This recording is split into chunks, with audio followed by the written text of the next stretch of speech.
Fala galerinha do xadrez, tudo beleza? Avançando aqui na nossa playlist, Magnus Carlsen, 4 vezes campeão do mundo, já defendeu portanto seu título contra a Caruana e vai jogar mais uma vez, adivinha qual torneio em janeiro? O torneio de Yangtze, o Tata Steel na Holanda, né? Torneio tradicional. Que o Magnus Carlsen inclusive já venceu 6 vezes esse torneio na sua história.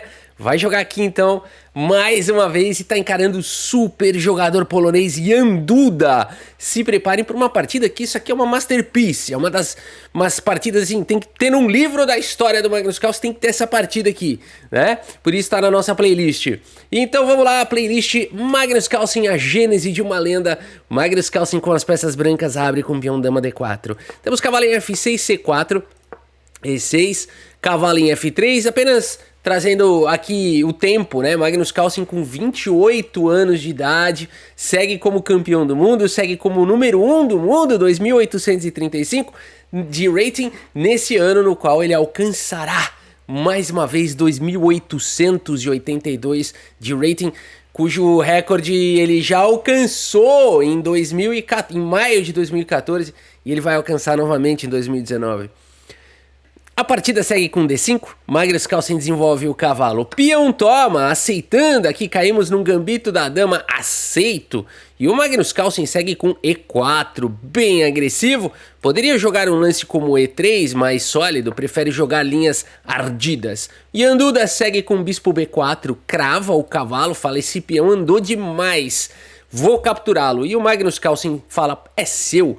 Bispo por C4 recupera um dos peões, cavalo por E4, Jan Duda sim tem um peão a mais, portanto um verdadeiro gambito sendo jogado aqui pelo Magnus Carlsen. E o Magnus Carlsen coloca o rei em segurança, faz o roque, permitindo inclusive que o Jan Duda ganhe mais um peão, coisa que o Jan Duda não o faz, e ele que tem o cavalo agora atacado, uma vez que o rei já, né, fez o roque aqui, o cavalo não tá mais cravado. Existe a ameaça de capturar o cavalo e o Jan Duda volta o cavalo para F6. Rafa, eu nunca faria esse lance na minha vida. Eu tomaria aqui e ganharia um peão, além de tudo atacando a torre. Tudo bem, você pode fazer isso, mas muito cuidado. Porque se o Jan Duda tivesse jogado essa sequência, de fato ele teria 2 peões a mais, mas tem que segurar uma bronca enorme. Torre B1 já... Olha quantas peças desenvolvidas as brancas têm e as pretas ainda nem fizeram o roque. É perigoso isso. Teria que jogar um C5 aqui. Depois de um bispo G5 atacando a dama é bem perigoso. Por exemplo, dama C7 tem D5 aqui já estourando a posição. É bem difícil jogar contra isso. É bem sofisticado, na verdade, o que o Magnus Carlsen preparou aqui, né? Nessa abertura. A melhor resposta seria dama D7, o que não é muito natural, ou F6. Mas a gente percebe que são lances assim...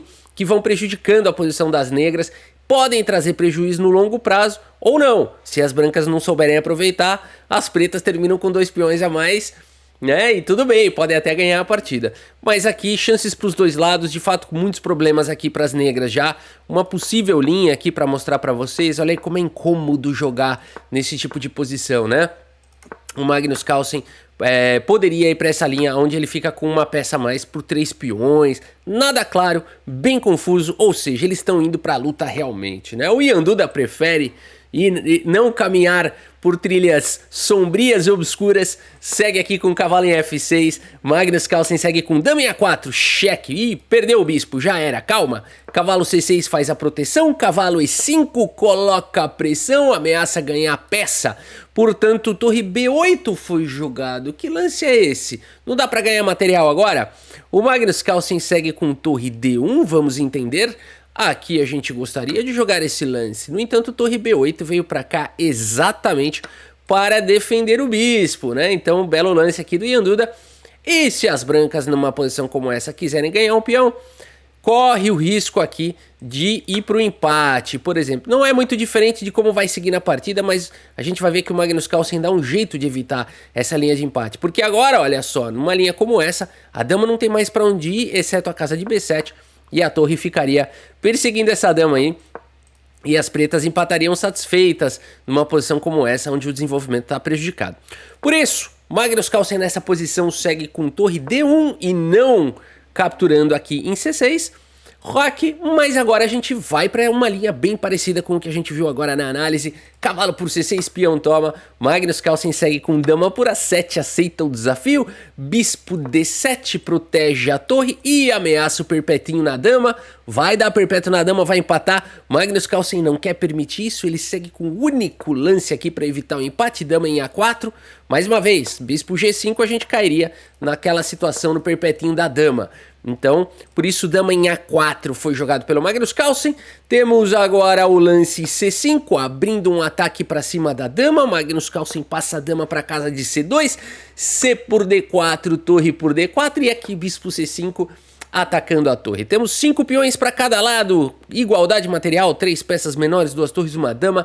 A partida segue com torre em H4. Magnus Carlsen já coloca a pressão em H7, o cavalo não pode se mexer. H6 foi jogado, trazendo a proteção, mas agora, meus amigos, que é isso? Torneio de Yangtze aqui, contra o Ian Duda, que é um super jogador. Meus amigos, olha o que o Magnus Carlsen me apronta, que partida pensada, né? Você fala que é a partida de Bullet, de Blitz, a gente sacrifica aqui sem pensar, né? Mas aqui partida pensada, inacreditável o que o Magnus Carlsen vai fazer aqui agora. Bispo por H6, meus amigos, indo full ataque aqui pra cima do Ian Duda. Temos peão toma e agora dama em D2, aquele toquinho tem na guitarra.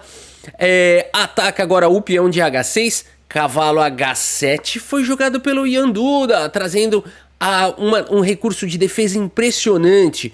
Esse lance cavalo H7, um lance de gênio do Ian Duda, porque agora depois de dama por H6, fala assim, por que esse lance foi de gênio? Esse lance vai levar mate, não foi de gênio coisa nenhuma. Foi sim, porque agora o Ian Duda só tem um recurso e ele encontra aqui na posição, genial Ian Duda. Bispo por F2 aqui com cheque, esses caras jogam demais, atacando a torre também, devolvendo material para forçar trocas. As brancas são obrigadas a capturarem aqui e agora veio dama em F6 com cheque. Que lance, cavalo H7 do Ian Duda, hein? Que partida! A partida segue agora com dama por F6. E aqui primeiro torre por B2, ou não é genial essa combinação do Ian Duda? Que bela defesa, rei G1 e cavalo por F6 e segue o jogo com igualdade material. 3 peões para cada um, 2 peças menores, 2 torres. Segue o jogo, torre F1 foi jogado pelo Magnus Carlsen, ataca o cavalo, rei G7 defende torre F3. Agora uma bela subida de torre do Magnus Carlsen, por enquanto... A casa de F1 pode ser bem defendida, aqui também tá tudo bem defendido, a partida segue com torre G8, Magnus Carlsen segue com torre de H em F4, pressão em F4, pressão no peão, aqui já é uma posição complicada para o Ian Duda defender, porque se ele tirar o cavalo tá caindo o peão de F7, no entanto o Ian Duda segue com bispo C6 atacando a torre, propondo 2 peças por uma torre, e é o que a gente tem agora, cai o cavalo, cai o bispo, no entanto uma torre foi embora. Segue o jogo, um final emocionante. Em geral, 2 peças menores são superiores a uma torre, mas esse final é complicado demais. As pretas têm um peão passado aqui, um peão passado lá. O Carlsen também tem os seus peões passados. Isso aqui, meus amigos, é terra de ninguém. Torre D8 foi jogado pelo Ian Duda. Magnus Carlsen segue com torre F2, propõe trocas. Temos aqui torre em B4 atacando o bispo. O bispo atacado vem para B5. Cara, que posição bizarra. O bispo segura a casa de D3. O bispo protegido pelo cavalo, mas o cavalo tá meio instável. O problema é que as torres não tem como atacar esse cavalo. Não pode vir para cá, não pode vir para cá e nem para cá. Então, teoricamente, isso aqui tá defendido. O Ian Duda segue com torre em A8. Tentando sobrecarregar a posição, o Magnus Carlsen joga com A4 e agora C6, um lance ardiloso jogado pelo polonês, porque se o Magnus Carlsen se sentir ambicioso e quiser coletar madeira e jogar um lance bispo por C6, tá vindo torre C8 aqui com castigo, aqui com um belo contrajogo agora para as negras, né? O bispo sai e cai aqui o cavalo com um bom contrajogo para as negras. Por isso, nessa posição, Magnus Carlsen não captura o peão, não morde esse peão envenenado, segue com o bispo em E2 e agora nós temos o lance torre em A5 jogado aqui pelo Ian Duda, parando completamente o peão, ganhando bastante espaço. Torre F3 foi jogado pelo Carlsen, F5, disparando, o rei F2 vem para o jogo, torre C5 ataca o cavalo bispo D1, por enquanto o cavalo tá protegido, o peão protegido, tudo no limite, aqui se segurando Magnus Carlsen. E5, o polonês é perigoso, avança o peão passado, cavalo vem para casa D2, rei vem para F6, torre A3, Magnus Carlsen vai fazendo todos os melhores lances segundo as máquinas. É impressionante como ele vai jogando esse final, que olha, é muito perigoso. Se as brancas não jogarem direito, podem até perder um final como esse. Torre B1 foi jogada agora pelo polonês, bispo atacado, rei E1 faz a proteção, E4 dispara o peão, e o que jogar nessa posição? É muito tentador disparar esse peão, não é mesmo? A gente fala, vamos promover logo isso daqui, e não funcionaria esse lance A5 nessa posição, por conta de torre de B em B5, e como é que faz para trazer mais uma defesa para esse peão? Não faz, mas aqui eu avanço esse peão e vou promover rapidão. Não vai não, torre A5 aqui frustraria todos os planos, e de fato, depois de uma posição como essa, começa a ficar perigoso aqui para as brancas até perder, porque esse peão aqui já era e as pretas têm um peão a mais, peão passado, é muito perigoso esse final. Por isso nessa posição Magnus Carlsen segue com o único lance da posição, tem G3, meus amigos, quanta precisão. Rei E5 foi jogado, H4 dispara o peão passado, torre vem para 5 faz o bloqueio, H5 dispara o peão passado, C5 também avança, rei D2 dá uma possibilidade de encostar aqui na torre, C4 dispara o peão, rei C2, a torre atacada volta para casa de B8, e aqui rei C3, Magnus Carlsen fica com o bispo protegendo aqui o peão, cola no peão de C4, torre B1 foi jogado, ataca o bispo, rei C2 protege, torre volta, e aqui se jogar rei C3, tá na cara que o Ian Duda vai querer empatar, por isso Magnus Carlsen segue com rei C1 aqui, ele vai para um outro plano. Esse lance é genial, profundo, difícil de entender, mas a gente vai entender agora. O Ian Duda segue com torre B6. Ao jogar esse lance, Magnus Carlsen permite a movimentação do bispo para casa de C2. Temos um belo defensor aqui na posição. Torre D6 foi jogada e agora Magnus Carlsen segue com o lance cavalo em F4. E depois de torre C5, aqui a gente vai entendendo a genialidade do lance rei C1. Porque agora essa torre tem mobilidade. E o Magnus Carlsen faz um lance que pouca gente sequer consideraria nessa posição. Porque aqui a gente quer, de alguma maneira, disparar esse peão. Não consegue progredir nessa posição. Para pensar, não tem muito como progredir. Olha o plano do Magnus Carlsen. Torre E3, um lance muito estranho. Por que você vai fazer esse lance e permitir rei D4 que vem com o tempo sobre a torre e melhora a posição do rei? Porque agora a torre E1 e o Magnus Carlsen de repente ameaça passar a torre para o outro lado e disparar o outro peão passado. O Ian Duda percebendo isso já faz o bloqueio com torre H6. E agora rei D2 foi jogado pelo Magnus Carlsen, até mesmo provocando o avanço desse peão, que poderia enfraquecer ainda mais esse peão. O Ian Duda evita isso, segue com torre em E5, cavalo em E2 joga o rei um pouquinho mais para longe, rei C5 e agora seguimos com o lance torre em H1, é preciso proteger o peão. Torre H1 foi jogado, torre E8 prepara para sobrecarregar para cima do peão. Magnus Carlsen segue com rei C3, não se incomodando com o ataque aqui para cima do peão em H, uma vez que cavalo D4 poderia trazer algum contrajogo, porque se torre toma, torre B1 poderia seguir, não muito diferente de como vai seguir aqui na partida. Que loucura, né? Que loucura que é esse final, que difícil que é esse final. O Ian Duda joga com torre G8, evitando a movimentação do cavalo para F4, e o Magnus Carlsen então larga o peão de H, meus amigos. É assim que se joga esse final, ele vai para uma linha muito parecida com o que a gente viu agora há pouco. Torre B1, abandonando a defesa do peão de H, como assim? E não dá nem para jogar cavalo F4 porque tá caindo o peão com cheque. Magnus Carlsen, o Ian Duda segue capturando esse peão, coleta a madeira, põe no bolso, reacendem as esperanças, que final complicado. No entanto, o Magnus Carlsen tinha uma ideia quando jogou torre B1 e segue com o único lance da posição, bispo por peão, meus amigos. Isso aqui é uma partida épica, épica, são os melhores do mundo jogando, xadrez em altíssimo nível. Aqui, claro, não pode capturar o bispo por conta de torre B5, com cheque ganhando muito material na sequência. Por isso o Ian Duda segue com torre em E8 e agora o bispo tá atacado, o cavalo tá na mira. Magnus Carlsen segue com o lance cavalo em F4, no limite atacando a torre que tá desprotegida. Torre G5 e o Carlsen tem o peão atacado, bispo atacado. Segue com torre B5 com cheque, o rei vai para D6 e aqui Magnus Carlsen portanto captura o peão de F, isso é insano, cai o peão de G3 e aqui o lance é óbvio. É óbvio. Qual que é o lance?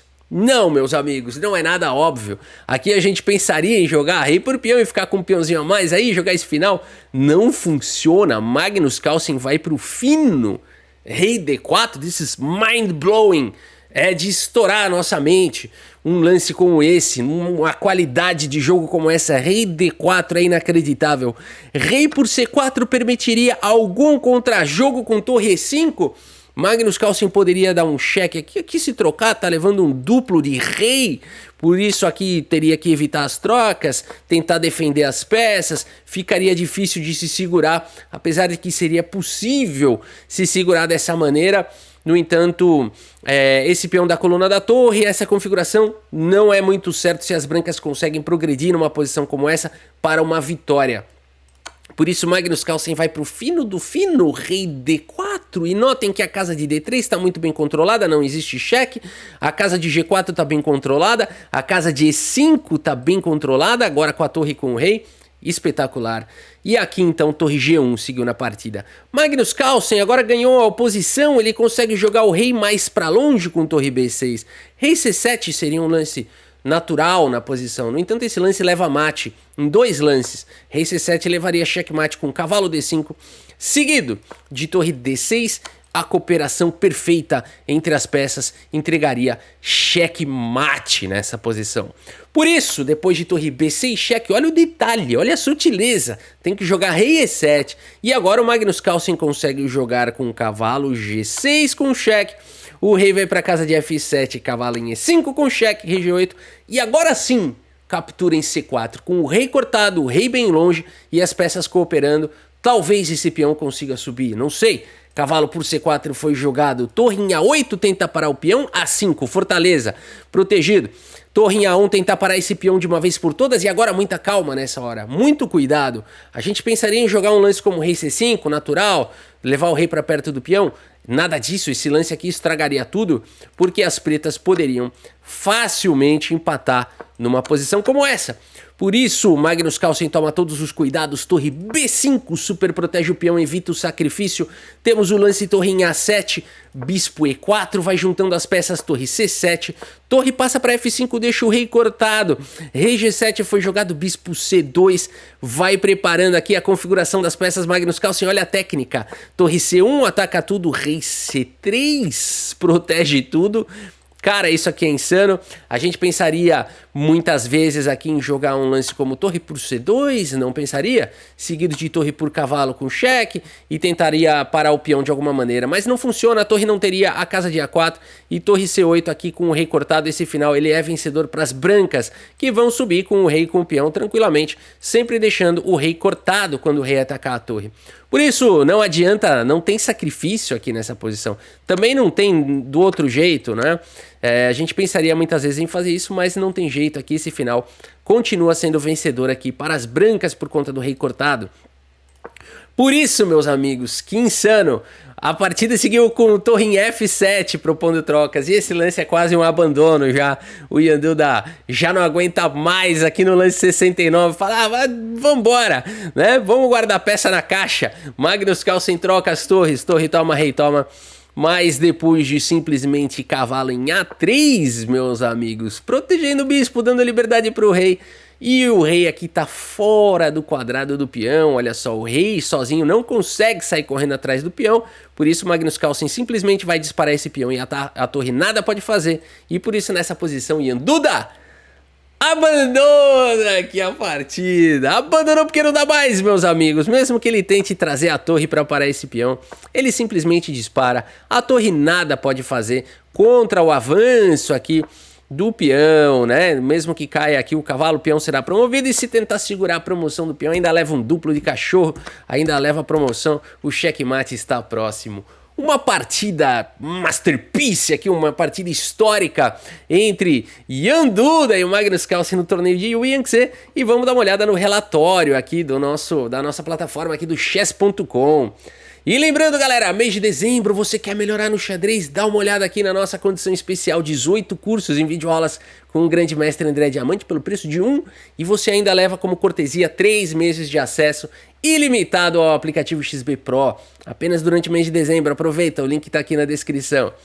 Há 2 tipos de sacrifícios corretos e os meus, já dizia Mikhail Tal, com muita humildade, né? Com muita humildade, porque os sacrifícios dele eram tecnologias modernas provam hoje em dia que eram todos, a maioria saudáveis. 94,5% de precisão para Magnus Carlsen, 91,9% para o Ian Duda. Mais uma partida genial, brilhante. Magnus Carlsen provando que para ganhar dele tem que fazer 200 lances perfeitos. E olha, ainda não chegaram lá para ver se é suficiente ou não, né? Agora é o seguinte, meus amigos, teve lance brilhante aqui, Bispo por H6, claro, né? Esse lance com certeza é um lance brilhante.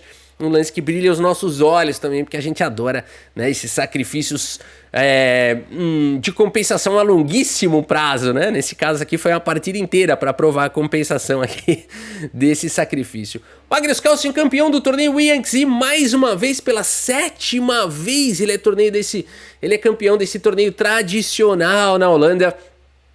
Magnus Carlsen fazendo história aqui na nossa playlist. Magnus Carlsen, a gênese de uma lenda, durante o mês de dezembro, todos os dias aí, meio-dia e 18 horas, episódios novos, tá bom? É isso, espero que vocês tenham gostado da partida e do vídeo. Muito obrigado pela sua audiência, um grande abraço para todos vocês e até a próxima, valeu!